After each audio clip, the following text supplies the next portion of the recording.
بسم اللہ الرحمن الرحیم۔ السلام علیکم ویورز، میں جاوید خان آپ کو اپنے چینل جے کے انالیسز میں ویلکم کرتا ہوں۔ آج ہم فائنل اوپینین کے ایپیسوڈ 4 میں جاری رکھیں گے کسی بھی معاشرے میں اخلاقی اقداروں کو، اور ہم موازنہ کریں گے ترقی یافتہ اور ہمارے جیسے ملک کا کہ کس طرح اخلاقی کردار ایک بنیادی حیثیت رکھتی ہے۔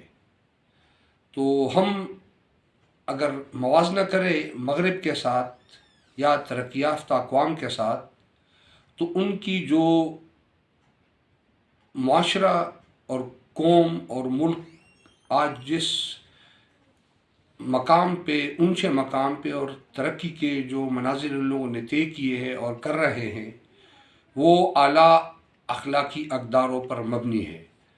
مثال کے طور پر اگر ان کا کوئی وزیر یا وزیر اعظم یا صدر یا کوئی اعلیٰ عہدیدار پر کوئی معمولی سا الزام، خواہ وہ کرپشن کا ہو یا ٹیکس ایویژن کا ہو یا کوئی دوسرا معمولی سا کام ایسا ہو جائے کہ جس کو پراپر طریقے سے کام اس نے اپنا ڈیوٹی سر انجام نہیں دی ہو، تو وہ اپنے نہ صرف عہدے سے ریزائن کر جاتے ہیں، بلکہ اکثر و بیشتر حالات میں وہ اپنی سیاست کی بساط بھی لپیٹ لیتے ہیں اور سیاست کو خدا حافظ کہہ دیتے ہیں۔ وجہ یہ ہے کہ وہ یہ کہتے ہیں کہ ہم چونکہ عوام کی نمائندگی کرتے ہیں، لہٰذا ہم پر یہ الزام لگ چکا ہے، اب ہماری یہ اچھا نہیں لگتا ہے کہ اب ہم عوام کی نمائندگی کریں۔ مطلب یہ ہے کہ عوام کی نمائندگی وہ شخص کرے جو ہر لحاظ سے کلین اینڈ نیٹ ہو، اس پہ کسی قسم کا الزام نہ ہو۔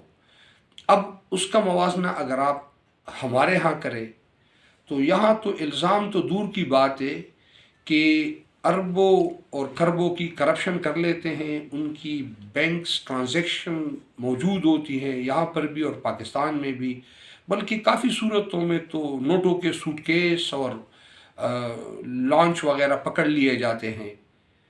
اس کے بعد بھی وہی اشخاص اور سرکاری عہدیدار اور سیاستدان اور بیوروکریٹس اور افسر اور سب یہ واویلے مچاتے ہیں کہ یہ ثابت کرو۔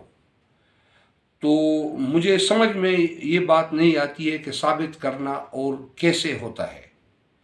اگر اس کی کوئی ویڈیو موجود ہو تو پھر وہ ویڈیو بھی نہیں مانی جاتی ہے۔ اگر کورٹ میں جائے تو کورٹ کہتی ہے کہ یہ ویڈیو کھینچنے والا کدھر ہے؟ بھائی یہ ویڈیو جس نے بھی کھینچی ہے یہ دیکھنے کی اصلی ہے یا نقلی ہے۔ جیسے ابھی ایک کیس میں ایک بلوچستان کے ایک بڑے صاحب نے کسی کو رون ڈالا تھا، ایک پولیس کانسٹیبل کو، اور کورٹ نے یہ اس وجہ سے اس کا ریجیکٹ کر دیا سی سی ٹی وی کہ یہ فوٹیج کس نے بنائی ہے، وہ بندہ وٹنس میں مطلب کہ نہیں آتا ہے۔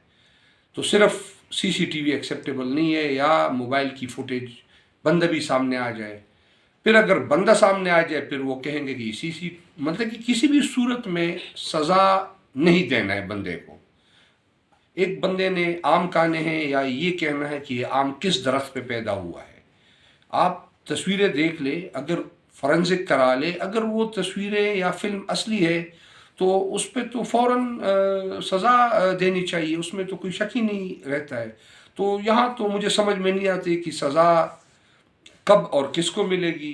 میرے اپنے خیال میں تو اگر شیطان کو بھی لایا جائے تو پاکستان کے نظام میں اس کو سزا تو ناممکن ہے دینا، جہاں تک مجھے بات سمجھ میں آتی ہے۔ اور اس کے مقابلے میں باہر کے ممالک خواہ کسی بھی طریقے سے آپ دیکھ لیں تو وہاں سزائیں بھی بہت جلدی ہوتی ہے، یہ اپیلیں اور پھر دوبارہ اپیلیں اور انٹرا کورٹ اور ریویو، یہ وہاں پہ یہ ڈرامے نہیں ہوتے ہیں جو یہاں پہ ہم نے قانون کی آڑ لے کر اور انسانی حقوق کی آڑ لے کر ایک کھچڑی بنائی ہوئی ہے، اور اس میں بار بار ہم اسی کھچڑی، اسی دیگ میں ہم چمچہ مار رہے ہیں، اور اس کے نتیجے میں کچھ پک نہیں رہا ہے، بلکہ صرف دھواں ہی نکلتا آ رہا ہے۔ تو ہم نے اگر اس نظام کو صحیح کرنا ہے تو پھر میں یہ سوال کروں گا ان دا مین ٹائم کہ چلیں، یہاں پہ کوئی بندہ یہ کہنے کو تیار نہیں ہے، خواہ وہ ایک نیچے اہلکار ہو، سیاستدان ہو، فوجی ہو، غیر فوجی ہو، بیوروکریٹس ہو، کہ میں نے 1 روپے بھی چوری کی ہے۔ یعنی اس مملکت پاکستان میں کسی نے 1 روپے کی چوری آج تک قبول نہیں کی ہے۔ تو پھر یہ جو اربوں کربوں گئے ہیں اس ملک سے، یہ ملک دیوالیہ ہو چکا ہے عملاً۔ باہر لوگوں کی دبئی میں، یورپ میں، امریکہ میں لوگوں کی اربوں کربوں ڈالروں کی جائیدادیں ہیں، ثابت ہے، ایک نہیں سینکڑوں ہزاروں پراپرٹیاں ہیں، بلڈنگز ہے۔ ہمارا ملک رپورٹ کر رہا ہے، انٹرنیشنلی یہ چیز رسالوں اور اخبارات میں آ چکی ہے، تصویریں موجود ہیں، لوگ دیکھ رہے ہیں۔ لیکن اگر ہم یہ فرض کر لیں کہ کسی نے بھی چوری نہیں کی ہے، تو پھر یہ ہمارے ملک کا حالت کیسے بنا ہوا ہے؟ کیا خدا نخواستہ کوئی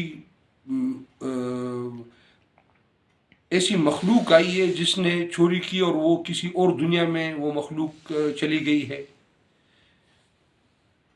کس نے اس ملک کا بیڑا غرق کیا ہے؟ پھر یہ کم سے کم لوگ بتا دے کہ یہ ملک کیسے دیوالیہ ہو گیا اور اربوں خربوں کا قرضدار ہے، اور ابھی بھی ہم اس قرض کی سود کی ادائیگی کے لیے مزید قرضے لے رہے ہیں، اور نہ جانے آگے یہ گاڑی کہاں رکے گی۔ تو سوال میرا یہ ہے کہ میں بھی ایک لمحے کے لیے یہ فرض کر لیتا ہوں کہ اس ملک میں کوئی بھی چور نہیں ہے اور سارے فرشتہ صفت لوگ ہیں، تو پھر دنیا میں یہ کرپشن میں سب سے زیادہ کرپٹ ترین ملک ہے۔ ہم بھی کہہ رہے ہیں، ہر بندہ کرپشن کا رونا رو رہا ہے، کل عام کرپشن ہو رہی ہے، 100 روپے سے لے کے 100 ارب ڈالر تک کرپشن ہو رہی ہے۔ سب نظر آ رہے ہیں، کک بیکس بڑے کارخانوں میں، بجلی کے سودوں میں، پیٹرول کے سودوں میں، بلڈنگوں کے بنانے میں۔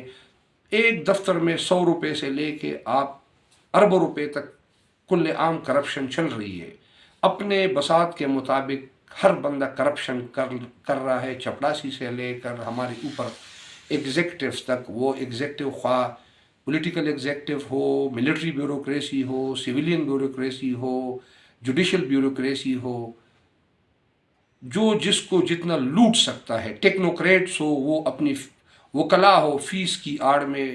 کبھی یہ آپ نے سنا ہے کہ 10 کروڑ بھی کسی وکیل کی فیس ہوتی ہے؟ یا کوئی کنسلٹنٹ ڈاکٹر بھی ایک آپریشن کے 50 لاکھ روپے لیتا ہے؟ یا کوئی ٹیکنیکل ایکسپرٹ بھی اتنی زیادہ رقم لیتا ہے؟ ہر بندہ جرائم ڈاکے کا مرتکب ہے، لیکن